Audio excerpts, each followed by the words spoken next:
The Just Cause franchise is fairly niche. It doesn't have much of an audience when it comes to open world sandbox games. When you already have games like the GTA franchise, The Elder Scrolls, Assassin's Creed, The Witcher, Red Dead, Minecraft, and Fallout. Just Cause just barely comes to an average gamer's mind when games of a similar genre come to mind. However, one game in particular I believe people remember Avalanche Studios for, in most cases, is Mad Max, which I recommend for you to play. And I am pretty sure someone has already made a video about how underrated it is when it comes to open world games. In a nutshell, it's like the Titanfall 2 of open world games.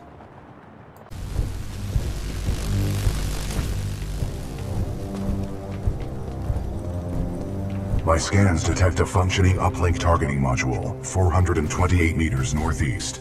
My analysis indicates a throw is our only option here. I can throw you across the gap. Are you sure about this? There is a 68% chance of success. What about the other 32%? There is a 32% chance of an incomplete traversal, resulting in catastrophic trauma, massive internal bleeding, and multiple compound fractures. Dismemberment may also occur. There is also the possibility of electrocution and disintegration within the toxic fog below.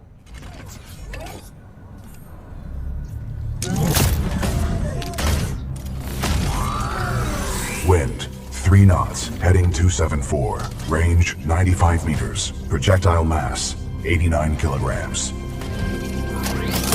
Trust me.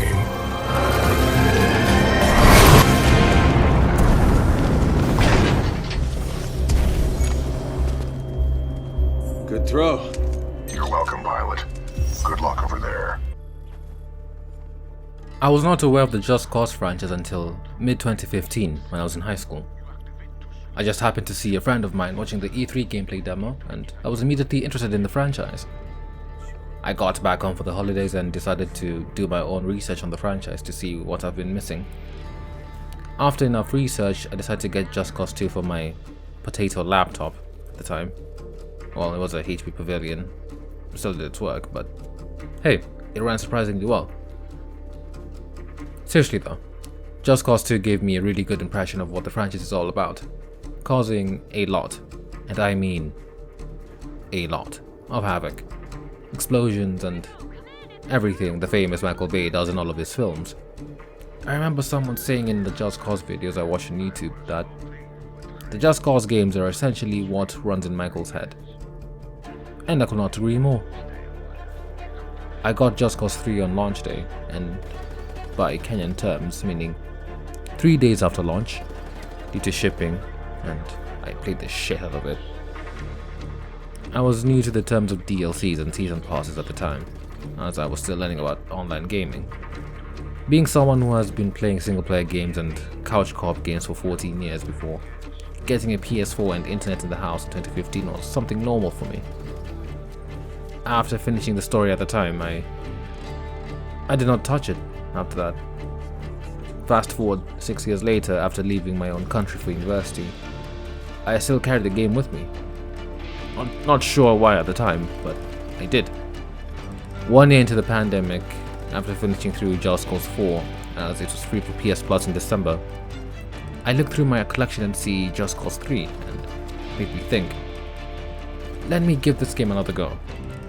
In all honesty, Just Cause 4 was a different approach to the franchise and I respect that. Some of you will disagree, and that's okay. I liked the game for what it was. However, there is something in Just Cause 3 that, when I was playing it, gave me a different feeling to playing its sequel. But I really can't put my finger on it. Playing through the game 6 years after playing it before, I think I attained a wider understanding of the game and somehow still felt like 15-year-old me on playing through the game for the first time. The game still felt fun after all those years, and I thank my past self for taking the game with me when I moved out of the country. That should do it. Now for the terminal.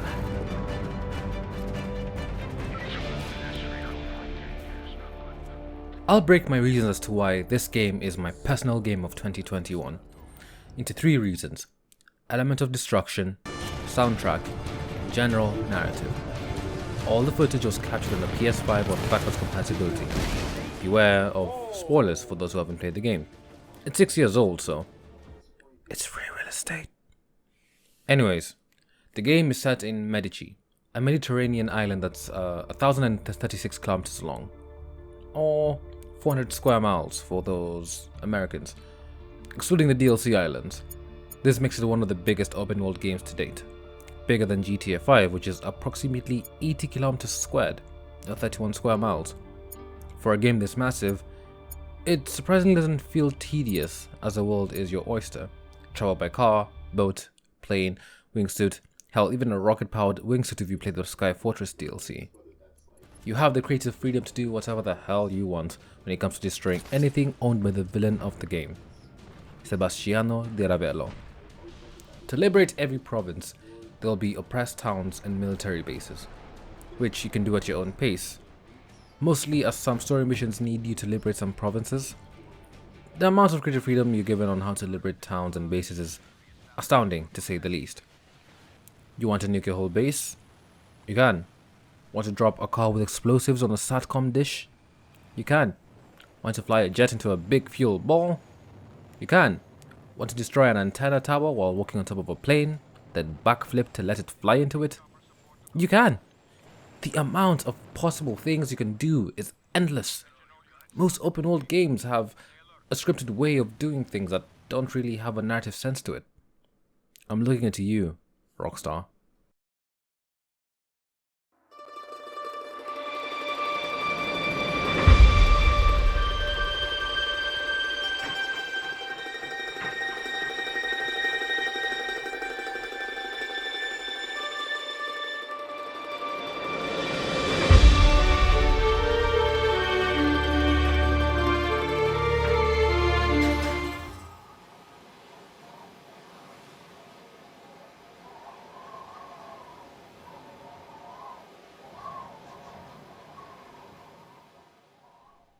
Soundtrack. Thanks to my years of playing Destiny, I've been a sucker for soundtracks in video games and movies. I might be dying constantly in the game, but if the soundtrack is really good while doing so, I will still enjoy the game nonetheless. And Destiny has been that perfect example in my gaming life.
In Just Cause 3, the soundtrack is not as prevalent like Destiny is.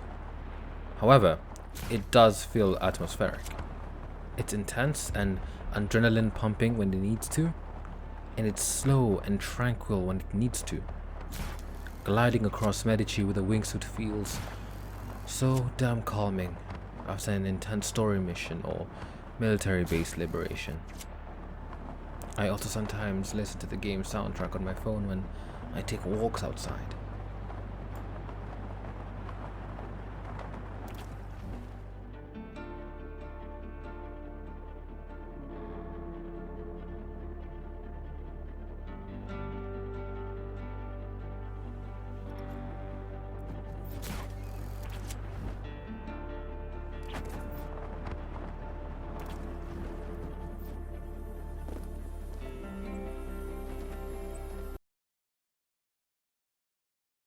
Stop by, son. So you're finally ready to join the fight for Medici?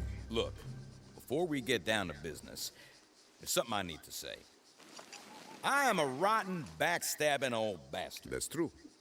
I double-crossed a lot of despots who thought I was their best goddamn friend. But in the end, Rico, there's only 3 people I trust. Myself, obviously, Uncle Sam, and you. Look, Buckaroo, I may not always be on the up and up, but I would never betray you. I know, it was Zeno. I knew it. I knew from the get-go that lily-livered little yellow belly was up to no good. You know, Sheldon, one day I'm going to ask you exactly how it was you and I met on the boat that night my parents died. And I bet I'm not going to like it. Dima! What are you doing here? Rosa said I was needed. Rosa? Told me where to go. How did she... Sheldon, Yes, Rico? cozying up to the new leader of Medici already. Oh, come on, partner. You know you can't teach an old dog new tricks. Why, Rosa Manuela is a champion of freedom. And freedom, my middle name. Now, what say we stop that bomb and save the world? Come on, buddy, shake a leg. Something I learned from this game's marketing was that the story was not necessarily marketed, as to be honest, the narrative is really not the main focus of the game, but the ability to cause havoc when and how you want was.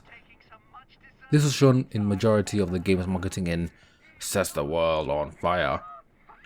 The general narrative is that Rico Rodriguez has come back home to Medici and his main goal is to liberate his home from Sebastiano di Ravello, who was revealed that he was the murderer of Rico's parents. The story is fairly simple and is just acting as an addition to the game itself rather than a main part of the game. Probably makes sense as to why Rico and Sheldon get recast in every installment, which doesn't really make any sense to me, but it is what it is. However, there are some moments from the story that made the cast feel like characters, and it felt enough for me, as the story was not the main thing of the game. How can you fail to kill a weak-minded child with a rope and a squirrel suit? I gift robbed Rodriguez for you, and now he thinks I am playing Medici like some pathetic cur. And no, that blue flame of Bavarian will scorch the earth, and I won't lose Medici or his precious mines because of your stupidity. Look what you made me do!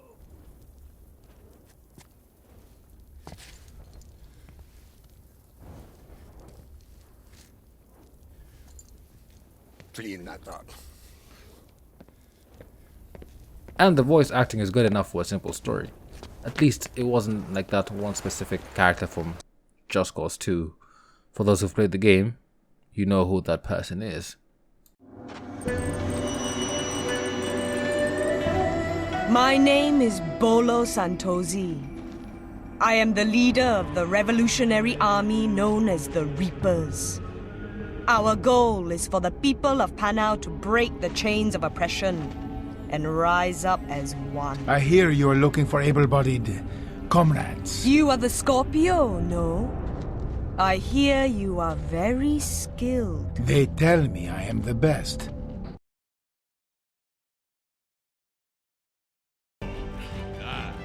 So, let's head over to the Stingray, see what those black ants are. Great plan.